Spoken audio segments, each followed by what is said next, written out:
ဒီကောင်ကရွှေဝါစူပါဝါထုတ်တာsorry စူပါဝါမတင်အောင်လား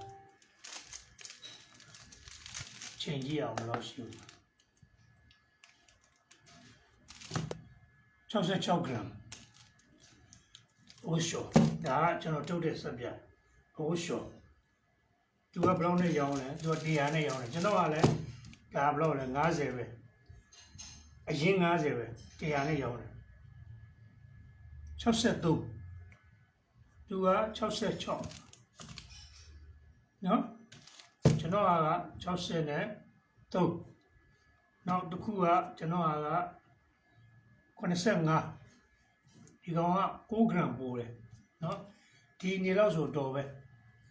63ပေါ့နော်ဒါ66ဆို3 gram လောက်ရောတယ်နည်းနည်းလေးထည့်လိုက်ရပြီနော်နောက်သူကပါလဲစမ်းလိုက်ရလားအိုးရှော့ကိုတိုက်တဲ့250ရောင်းတယ်နော်သူက gram ဘလောက်လဲကြည့်အောင်90ဆိုတော့ကျွန်တော်ကဘလောက်လဲ94 gram ပိုးတယ်ဒါကျွန်တော်ဘလောက်ကြာ150ပဲကြာတယ်သူက250ရောင်းတယ်နော်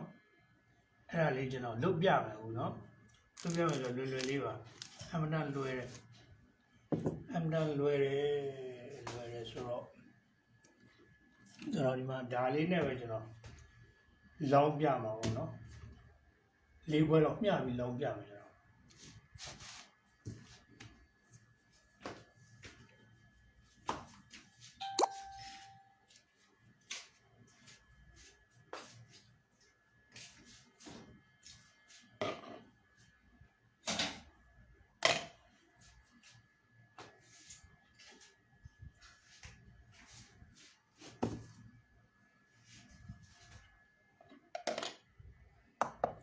အုံးစီနဲ့စောင်းစီနဲ့ကဈေးကတိတ်မကွာအုံးစီကတပိတ်လာ9000ရှိတယ်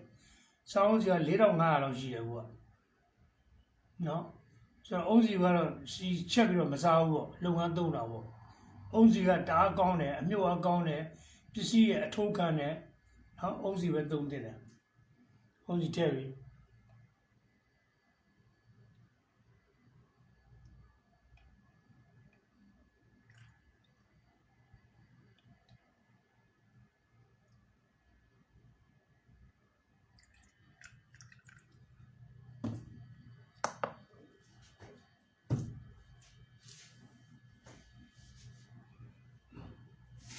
ဒီကောင်ဘာဖာ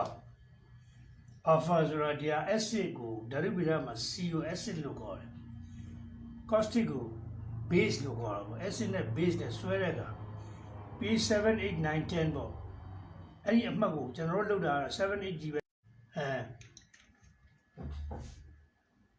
ထည့်လိုက်ပြီးတော့ကျွန်တော် caustic ထည့်မယ်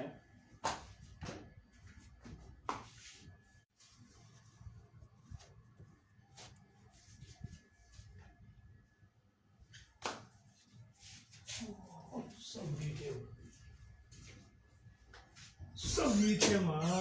ပြဿနာစိတ်ကဟိုတူန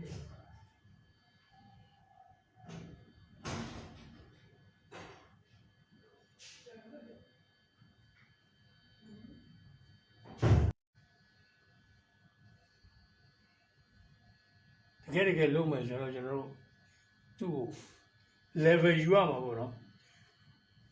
ဒီဆီလီကွန်မိုးကကောင်းပါတယ်ဘာဖြစ်လို့ကောင်းလဲဆိုတော့သူက4နိုင်လောက်ကြာ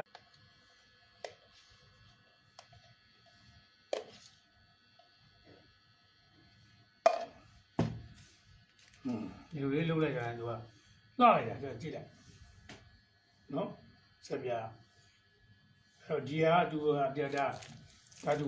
50ပေါ့ဗျာ50ကြာတာဟုတ်လား50ကိုသူ100နဲ့ရောက်ကျွန်တော်တို့လည်း50ပဲလေနော်ဒါကသူကဘာနဲ့လုပ်တာလဲဆိုတော့ကျွန်တော်ထင်တာပေါ့ထန်းဝါတို့နောက်တကဆက်နဲ့ဆွဲထားတာတွေဒါညှစ်ထားတာပေါ့နော်ဆက်နဲ့ညှစ်ထားတာကျွန်တော်တို့လက်နဲ့ပေါ့ဆက်နဲ့ညှစ်ထားတာတွေဒီမှာသူကတော့ရွှေဝါအပွေးဆိုတာဒါကိုပြောတာဒီမှာပါတယ်ဆိုတော့ဒါဆိုရင်ကာဗွန်နိတ် excess ပေါ့ excess ဆိုတာဝါရှင်ဆိုတာကိုနည်းနည်းပူထည့်တာဆိုရင်စီဒီကိနဲ့အဲ့တော့သူက6တက်တာအပွေးတက်တယ်ဒါကို ရွှေဝါအပွေးလို့ခေါ်တာပေါ့နော်လူတွေကပြောကြတာပေါ့ဟိုကောင်းတာပေါ့သဘောဆိုSoda Ash တွေSoda Ash ဆိုတာ sodium carbonate ကြီးပြောင်းတယ်ဒီမှာလည်းပါတယ်ကျွန်တော်ထည့်ထားတယ်Soda Ash ပါတယ် sodium sulfate ပါတယ် citric acid ပါတယ် borax ပါတယ်နော်အဲ့ဒါကြီးကျွန်တော်လုပ်ထားပြီးထည့်ထားပြီးတဲ့အတွက် okay တယ်ဆိုတော့ကျွန်တော်တို့စက်ကြီးတွေနဲ့ဒါလေးလုပ်မယ်ဆိုရင်ငွေရင်းနေတာအများတယ်ဆိုတော့ဒီလိုလေးလုပ်လို့ရတယ်နော်ဒီလိုလေးလုပ်လို့ရတယ်ဒီမှာလေအသေးလေးပုံလေးတွေကိုယ့်ကိုသတ်မှတ်မှာဒီမှာ level တခုတိုက်ထားရမှာလို့ဒီလိုစီကိုမဒါဆို80 60 50အဲ့လိုပေါ့နော်သူကဘယ်လောက်လဲသူကဘယ်လောက်ထုတ်66 gram ဒါကျွန်တော်ကဒါဘယ်လောက်63 gram အဲဒီကောင်ကဘယ်လောက်လဲ85 gram ဒီကောင်ကဘယ်လောက်လဲသူ90 gram ဒီကောင်ကကျွန်တော်ဘယ်လောက်လဲ93 gram တူပဲဒါနဲ့ဒါဒီကောင်ရှည်လေးပြောဒါကကျွန်တော်တို့ကတူတူတောက်တောက်လေးလုပ်ထားတာဒီမှာဒီလိုပဲနော်တိုက်တယ်လို့ထုတ်လို့ရတယ်ကျွန်တော်တို့နော်သူကဆက်ပြအစီလေးပေါ်နေပြီမဲ့ဒီအဝှရှော်ကိုတိုက်ဒါအဝှရှော်ကိုတိုက်ထုတ်ထားတာပေါ့ဒါလည်းကျွန်တော်အဝှရှော်ကိုတိုက်ပဲ two way လို့ကျွန်တော်သုံးထားတယ် two way ဆိုဒါ laundry တက်ဒါ laundry တက်ဒါသူက laundry ဒါသူက two way စားလိုက်ဆိုတော့လုပ်ထားတယ်ဒီမှာကြတော့ကျွန်တော်အနက်ထည့်ရမယ်အနက်စားလိုက်အနက်ထည့်လို့ရတယ်နော်မကြောက်ဈေးကဘယ်တော့မှမရှိဘူးအုံးစီတစ်ခုတည်းနဲ့ကျွန်တော်ကျဲလို့ရတယ်လုပ်လို့ရတယ်အဲဆိုအုံးစီက9000ဈေးပဲရှိတယ်စောင်းစီက4900 4800ရှိတယ်ဆိုတော့စောင်းစီမသုံးမဲ့နဲ့အုံးစီသုံးကြရပဲကျွန်တော်တို့